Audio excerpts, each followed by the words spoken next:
मेरा भाई मुंबई में जॉब करता था और मैं वहाँ हिंदुस्तान में उसके पैसों से अय्याशी करता था। ज़्यादा पैसे की वजह से मैंने अपने पड़ोस की सबसे खूबसूरत लड़की से शादी की। मेरा भाई मुंबई में काम की वजह से मेरी शादी में भी नहीं आ सका। मैंने अपनी शादी बड़ी धूमधाम से की। मेरी पत्नी लाखों में एक थी। मैं तो उसे देख देख के जी रहा था। 3 साल बाद जब मेरा भाई घर वापस आया तो मेरी बीबी उसे देखकर बेहोश हो गई और जब उसे होश आया तो उसने रोते हुए अपने आप को कमरे में बंद कर लिया और मेरा भाई मेरी जान का दुश्मन बन गया। उसने कहा कि अपनी पत्नी को आज ही तलाक देकर घर से निकाल दो। मुझे कुछ समझ नहीं आ रहा था कि मैं क्या करूं। उसने मेरी बीवी के खिलाफ एक ऐसी चीज़ दिखाई दी जिसे देखकर मेरे पैरों तले से ज़मीन निकल गई, क्योंकि मेरी बीवी तो आज मेरी पत्नी मायके चली गई थी और मैं अतीत में खोया हुआ था। जब मेरी शादी का पहला दिन था मैं बहुत खुश था। उस समय कितना संतुष्ट था और कितना अलग का इंसान था। मेरे दोस्त सभी मुझे चिढ़ा रहे थे, अरे यार तुम बहुत खुश नसीब हो जो तुम्हें इतनी खूबसूरत बीवी मिली है। ये आवाज़ थी मेरे दोस्तों की, अमन की। यह ऐसा था जैसे उसने मुझे सातवें आसमान पर पहुंचा दिया हो। वह कौन व्यक्ति था जिसने मेरी पत्नी की कदर नहीं की। मैं अपनी किस्मत पर नाज कर रहा था, लेकिन इस अहम मौके पर मुझे अपने छोटे भाई नवीन की बहुत याद आ रही थी, जो मुंबई में एक बड़ी कंपनी में काम करता था।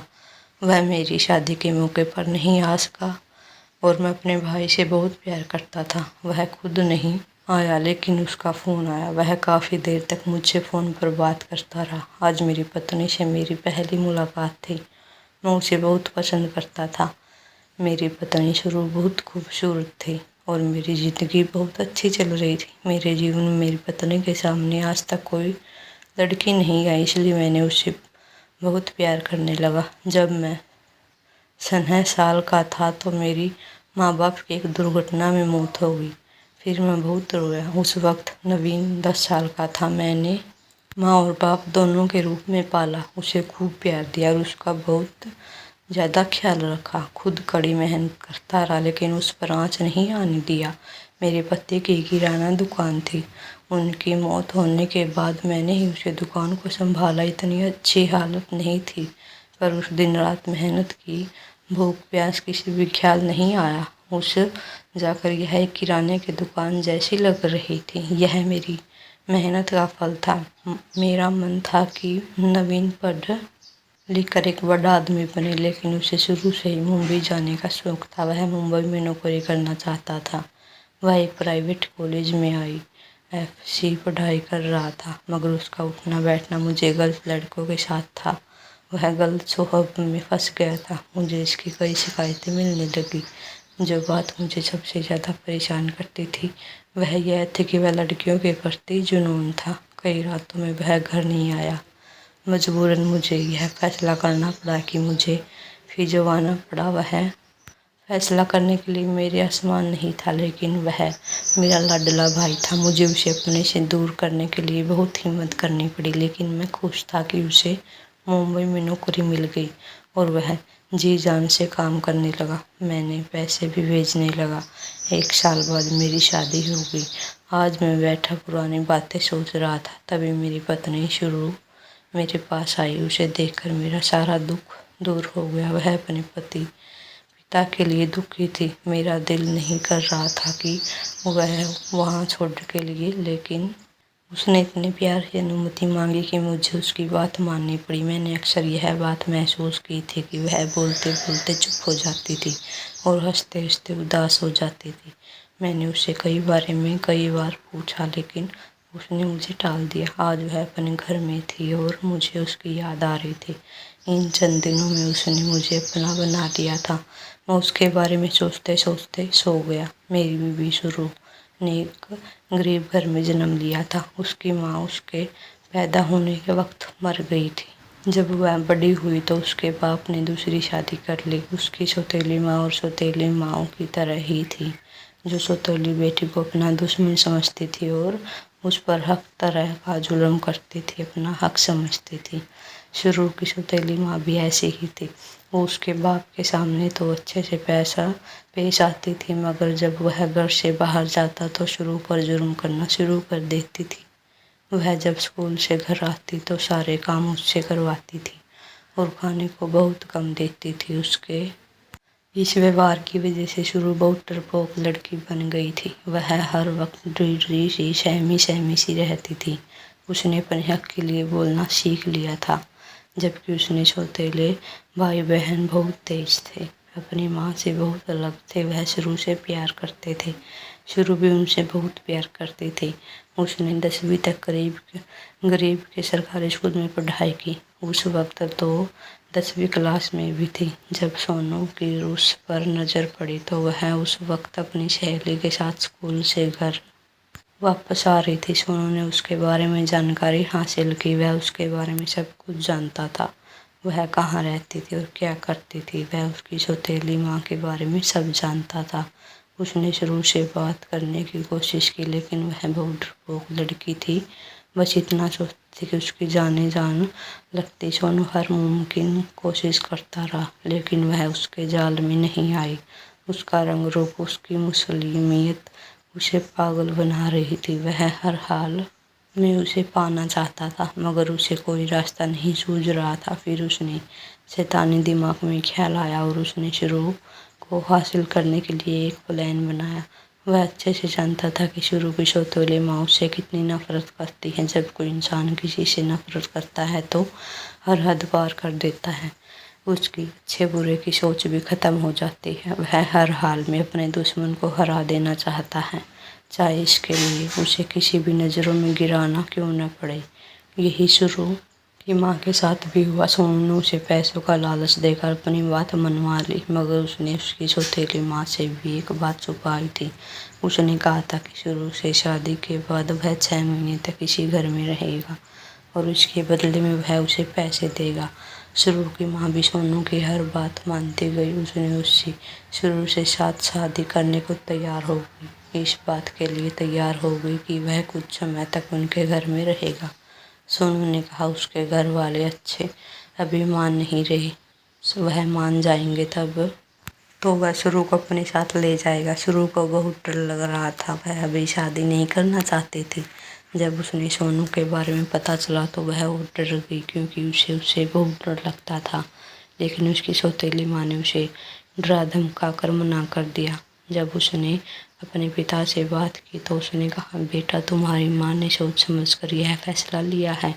इन लोगों को जानती है, सोनू के घर वाले बहुत अच्छे हैं। उसके पिता न जाने सोनू से क्या पसंद आ गया था कि वह भी शादी के लिए मान गए। उसने भी चुपचाप उसके सामने सिर हिला दिया। उन्होंने शादी की और वह चली गई। उसी घर में एक कमरे में आ गई। सोनू का उसके प्रति व्यवहार सामान्य था। वह उसे घुमाना फिराना भी था। फिर उसे शुरू शादी से खुश नहीं थी। उसे सोनू का रवैया उलझन में डाल देता है और वह जब भी सोनू से उसके घर वालों के बारे में पूछती है तो वह टाल देता है। जब सोनू शुरू को उसके घर चलने के लिए कहती है तो वह बात में घुमा फिरा देता है। तो वह वैसे भी बातें घुमा फिरा कर करने में माहिर था और वैसे भी यह शादी उसके पूरे प्लानिंग के साथ की थी। अब उसकी शादी को 5 महीने हो गए थे। सोनू अभी कभी रात को यहाँ रुकता और कभी तो दिनों तक नहीं आता। शुरू उससे पूछती तो पहले तो वह टाल देता, लेकिन अब उसे गुस्सा आने लगा था। अब वह शुरू पर हाथ उठाने लगा था। वह डरी हुई बच्ची और भी डर जाती थी। वह पूरी तरह से सहम गई थी। पता नहीं उसकी किस्मत ऐसी कैसी थी। अब उसकी सौतेली माँ का भी दिल जलने लगा था। वह उससे पूछती कि तुम्हारा पति तुम्हें कब लेकर जाएगा, मगर इस बेचारी के पास इस बात का कोई जवाब नहीं था। वह बस चुप होकर रह जाती थी और अपने आंसू पीती रहती थी। शुरू की माँ जब भी सोनू से बात करती तो वो कुछ पैसे देकर चुप करा देता। उस दिन वह शुरू के पास आया। सारी रात वह खुद गपशप में लग गया। आज वह पिछले दिनों से ज़्यादा खुश लग रहा था। उसके साथ बहुत अच्छे से पेश आ रहा था। वह अपने ख्यालों को सुनते हुए सोई गई। वह पगली समझ रही थी कि उसकी ज़िंदगी में खुशियाँ आने वाली हैं और दुख दूर जाने वाले पर उसे क्या पता था कि अब उसके जीवन में अंधेरा आने वाला है। झरने फूट पड़े हैं, खुशी चल गई है। अगले दिन जब वह सोकर उठी तो सोनू वहाँ नहीं था। उसके तकिए के नीचे कागज पड़ा हुआ था। जब उसने वह कागज खोला तो मानो उस पर आसमान टूट पड़ा, क्योंकि वह तलाक के पेपर थे। सोनू ने उसे तलाक दे दिया था, बिना किसी गलती के, बिना किसी वजह के सजा में दी गई थी। सोनू ने उसे साफ साफ लिखा था कि वह उसे पसंद करने लगा था, उसे हासिल करना चाहता था। मगर जब उसने देखा कि वह उसकी बातों में नहीं आ रही, तब उसने शादी का नाटक करना पड़ा। उसके अलावा वह अब शुरू के साथ कोई रिश्ता नहीं रखना चाहता। उसे खोजने की कोशिश न करी जाए। शुरू तो जैसे सदमे में आ गई। यहाँ पर था कौन था जो उसे ढूंढने के लिए जाता। उसके पास न तो उसका कोई पता था, नहीं परिवार का था पता था। उसका मैसेज सर्टिफिकेट भी उसे के पास नहीं था। उसके पास उसके खिलाफ कोई सबूत भी नहीं थे। जब वह यह सौतेली माँ को पता चली तो वह छाती पीट पीट कर रह गई। वह तो समझती थी कि उसकी जान छूट जाएगी, मगर अब क्या हो सकता है। उसके पापा तो यह खबर सुनकर जैसे सदमे में आ गए थे। वह बहुत ज़्यादा बीमार रहने लगे थे और बहुत ज़्यादा कमज़ोर हो गए थे। किसी परेशानी में एक दिन शुरू के पापा की बीपी ज़्यादा बढ़ गई और उन्हें फांसी पड़ गई थी। वह बिस्तर पर लग गया। उसका सारा दोष शुरू की सौतेली माँ ने शुरू पर डाला। वह घर में काम करने वाला कोई नहीं था, इसलिए उसके छोटे भाई बहनों को काम करने के लिए घर से बाहर निकलना पड़ा। उसे अपनी पढ़ाई छोड़नी पड़ी। घर में जैसे परेशानियों का डेरा ही ठा गया हो। शुरू के छोटे भाई बहन एक अच्छी जगह जॉब करने लगे। धीरे धीरे उनके घर के हालात सुधरने लगे।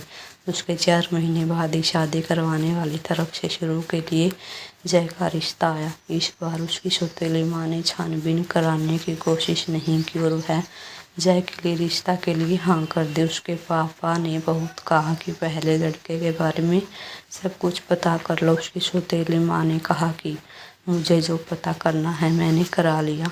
जय को उसने यह कहा कि वह दहेज से उसे कुछ भी नहीं दे सकता, मगर जय शुरू पर उतना दिल हार बैठी थी। उसे हर हाल में यह रिश्ता मंजूर था। इतनी सुंदर लड़की अगर बिना दहेज के भी देते हैं तो उसे इस बात का कोई एतराज़ नहीं था। वह भी वैसे उसके घर में किसी चीज़ की कमी नहीं थी। उसके घर में भगवान का दिया हुआ सब कुछ था। शादी के बहुत दिनों बाद भी शुरू को यकीन नहीं आ रहा था कि उसका इतना अच्छा पति मिला है। उसके प्यार में वह अपनी पिछली ज़िंदगी को भुला नहीं पाई थी। जैसे हर बात छुपा गई थी, वह रोज़ सुबह भगवान का शुक्रिया अदा करती। उन्होंने बहुत बुरे हालात देखे थे। इस बुरे हालातों के बाद वह ऐसा पति पाकर खुश नसीब समझने लगी। लेकिन उसकी किस्मत ने यहाँ भी उसका साथ नहीं छोड़ा। उसके पास ये सब कुछ था जो भगवान ने उसे दिया था, लेकिन उसे औलाद की बहुत कमी महसूस होती थी। वह 3 साल तक रोती रही और भगवान से प्रार्थना करती रही। फिर एक दिन ऐसा हुआ, उसे ऐसा लगा फैसले का दिन आ गया है। वह दिन उसके लिए बेहद दर्दनाक था। उसका जीवन फिर से बदल गया था। शायद अभी भी दुर्भाग्य उसका पीछा नहीं छोड़ रहा था। मैं शुरू का पति हूँ जय। मुझे बच्चों की इतनी कमी महसूस नहीं हुई, लेकिन सच कहूँ तो जब मैं सबमती हुई मेरी सारी खुशियों और कमियाँ दूर हो गई। यूं ही वक्त गुजरने 3 साल बीत गए। मुझे यह सब समय खूबसूरत सपने की तरह याद है। फिर जो सोचा नहीं था वही हुआ। जब मेरी शादी हुई, मेरा छोटा भाई नवीन मुंबई में था। मेरी पत्नी शुरू शक्ल सूरत और किरदार दोनों से परफेक्ट थी। हमारी शादी को 3 साल हो गए थे, लेकिन हमारे कोई संतान नहीं थी। एक दिन गेट पर दस्तक हुई। मेरी बीबी शुरू ने गेट खोला तो घबरा कर चीखने लगी और बेहोश हो गई। मैं एकदम गेट की तरफ भाग कर गया। वहाँ कोई और नहीं बल्कि मेरा छोटा भाई नवीन खड़ा था, जो आज 3 साल बाद मुंबई वापस घर आया था। जब मेरी बीबी को होश आया तब मैंने उससे पूछा कि तुम भाई को देखकर क्यों घबरा गई थी। उसने मेरी बात टाल दी। तब मेरी बीबी शुरू हर वक्त कमरा बंद करके रोती रहती थी। मेरा भाई नवीन भी अब परेशान रहने लगा था। एक दिन नवीन मुझे बाबा के पास ले गया, जिसकी दुआ से औलाद होती थी। मगर उस बाबा ने मेरी बीबी और मेरे भाई के ऐसे रात से पर्दा उठाया, मेरे सर पर आसमान टूट पड़ा। घर आकर भी खोया खोया ही रहा। मुझे तो जैसे यकीन ही नहीं हो रहा कि मेरे साथ यह सब क्या हो रहा है। शुरू, जिसे मैं बहुत खूबसूरत समझा था, वह ऐसी होगी है मैंने सोचा भी ना था। मुझे अपने भाई भी नफरत हो गई थी और शुरू को तो मैं घर से निकाल दिया था। वह रोती रही, माफ़ी मांगती रही, मैंने उसकी एक न सुनी। रात को मैं अपने कमरे में अकेला बैठा। जब नवीन मेरे पास आया, उसने मेरे पैर में पकड़कर कहने लगा, भाई आप मुझसे नाराज़ हैं। वह मेरा छोटा भाई था, मैंने उसे अपने भाई की तरह पाला था। मैं उसे भला नहीं देर नाराज़ कैसे हो सकता था। मैंने उसे अपने गले से लगा लिया। उसने कहा, भाई शुरू खुद मेरे पीछे पड़ी हुई थी। हमारे बीच जो कुछ हुआ था उसने शुरू में मर्जी थी। मैंने उसे बहुत कहा था कि शादी से पहले यह सब गुनाह है, मगर उसने मेरी एक न सुनी। मुझे रिश्ता बनाने के लिए उकसाती रही। मैं उसके बहकावे में आ गया था। जब मैं घर आया तो उसके आपकी बीवी के रूप में देखा तो मुझे बहुत दुख हुआ।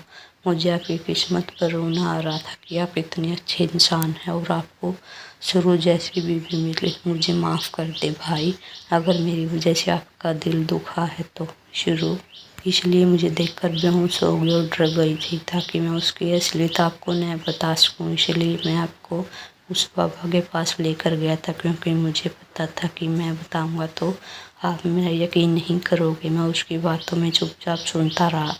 फिर 2 महीने बाद वो वापस मुंबई चला गया। उसके जाने के बाद मैं शुरू को वापस कर ले आया, क्योंकि अब मैं उसको सज़ा देना चाहता था। उसने जो कुछ मेरे साथ किया था, मैं उसका बदला लेना चाहता था। मैंने अपने सर प्यार का भूत उतर कर फेंक दिया था। उस पर जुर्म करने लगा था। आज मैं दुकान से जल्दी घर आ गया था। दरवाजे के बाहर केवल वाला खड़ा था और मैं भी दरवाजे पर खड़ी थी। वो उसके साथ न जाने क्या बातें कर रही थी। मुझे देखकर वो घर के अंदर चली गई। उसे देखकर मेरा दिमाग घूम गया। केवल वाला कहने लगा, केवल का बिल लेने आया हूँ, और वहाँ से चला गया। मैंने शुरू से कहा कि उसके साथ क्या रहस्य और ज़रूरतें की बातें चल रही थी। वह मुझे देखकर परेशान हो गई और रोने लगी। भगवान के लिए है, मुझे मत मारो, वह सिर्फ बिल लेने आया था। और मैंने उससे बस इतना कहा था कि मेरा पति घर नहीं है। हाँ, तो मैं घर पर नहीं था। उसके अंदर बुला, बेशर्म बेगैरत तुम औरत, तुम तो मुझे बिल्कुल भी भरोसा नहीं है। तुम पर गिरी हुई औरत हो, तुम किसी भी हद तक जा सकती हो।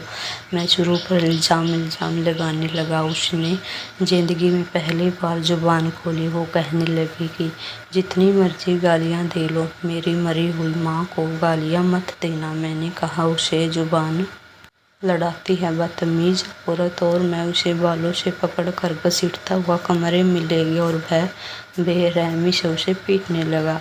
तब तक मारता रहा जब तक बेहोश होकर ज़मीन पर न गिर गई। मैंने उसे ठोकर से एक तरफ किया, दरवाज़ा बंद करके दुकान पर आ गया। मेरा गुस्सा उसे मारकर भी न उतरा। न जाने कौन सी आग थी जो मुझे अंदर ही अंदर जला रही थी। शुरू का बाप मर चुका था और उसकी सौतेली माँ ने उसे अपने पास रखने को तैयार नहीं थी। वह मजबूरन मेरे पास वापस आ गई और 2 दिन रात जयपुर उस पर जुर्म करता रहा। एक दिन मैं उसकी इसी सोच में डूबा हुआ था जब उसने मेरे भाई नवीन की कॉल आई। मेरा मुंह अच्छा हो गया था। उसका हाल चाल पूछने लगा तो वह रोने लगा। उसने माफ़ी मांगने लगा। मैं हैरान परेशान हो गया कि उसे क्या हो गया। वह किस बात की माफ़ी मांग रहा है, मगर जो भी उसने कहा उसे सुनकर मेरे पैरों तले से ज़मीन निकल गई। मैं गलत कामों की वजह से एड्स जैसी खतरनाक। उसने बताया कि उसका शुरू के साथ कोई चक्कर नहीं था। वह एक मासूम और शरीफ लड़की थी। नवीन ने ही सोनू पर का शुरू को धोखा दिया था, उसकी ज़िंदगी बर्बाद की थी। मैंने शादी पवित्र रिश्ते को बदनाम किया था। इस सब में वह लड़की जो बेकसूर थी, वह बेकसूर ही पिस गई थी। जब वह मुंबई से वापस आया तो शुरू को देखकर हैरान रह गया। उसे भाभी के रूप में देखकर वह परेशान हो गया। उसे डर था कि कहीं शुरू मुझे इसकी असलियत ना बता दे, इसलिए एक झूठे बाबा का खेल खेला और उसे पैसे देकर सब कुछ कहने के लिए कहा। यह सब सुनकर तो मुझे सदमा सा लग गया। मुझे यकीन नहीं हो रहा था कि मेरा भाई नवीन ऐसी हरकत भी कर सकता है। मैंने उसे कुछ भी नहीं कहा और फ़ोन कट कर दिया। थोड़ी देर बाद मैं घर वापस आया। शुरू का सामना करने की हिम्मत नहीं हो रही थी। जब मैं घर आया तो वह अपने जख्मों की वजह से रोई जा रही थी। मैंने उसे अपने पास बिठाया और उसकी महरम पट्टी की। मैंने उसके साथ हाथ जोड़कर माफ़ी मांगी। वह पगली हैरान और परेशान हो गई कि मुझे क्या हो गया। मैंने उसे सारी सच्चाई बताकर उसे माफ़ी मांग ली और अब मैंने खुद को वादा कर लिया था कि मैं उसे कोई तकलीफ़, कोई परेशानी नहीं होने दूंगा। आज इस बात को 5 साल हो गए हैं। मैं अब तक वादे पर कायम हूँ। उसके बाद ना तो कोई मैंने शुरू पर हाथ उठाया और न ही गुस्सा किया, मगर उसके बावजूद भी वह जैसी हंसना बोलना भूल गई हो। भगवान की दुआ, मेरे 2 बच्चे हैं। शुरू अब वैसी ही रहती है, परेशान और चुप। कभी कभी मुझे उसकी खामोशी से डर लगता है कि कहीं मैं भगवान की पकड़ में ना आ जाऊं। मेरा भाई की 2 साल पहले मौत हो गई थी। उसने अपने साथ गलत किया। कभी कभी हम पुरुष सत्ता के नशे में सूर होकर दूसरों की बेटी के साथ बहुत गलत करते हैं और भूल जाते हैं कि जवानी में किए गए गलत काम भी हमारे सामने आ सकते हैं। हमें कभी भी किसी भी बेटी के साथ गलत नहीं करना चाहिए, क्योंकि अगर हम अपनी बेटी के साथ गलत होता बर्दाश्त नहीं कर सकते हैं तो हमें कोई हक नहीं है कि दूसरों की बेटी के साथ गलत करें। धन्यवाद दोस्तों। आपको इस स्टोरी के बारे में क्या राय है, कमेंट में ज़रूर बताएं। और अगर स्टोरी पसंद आई हो तो एक लाइक ज़रूर करके जाएं और चैनल को सब्सक्राइब करें। धन्यवाद। Thanks for watching.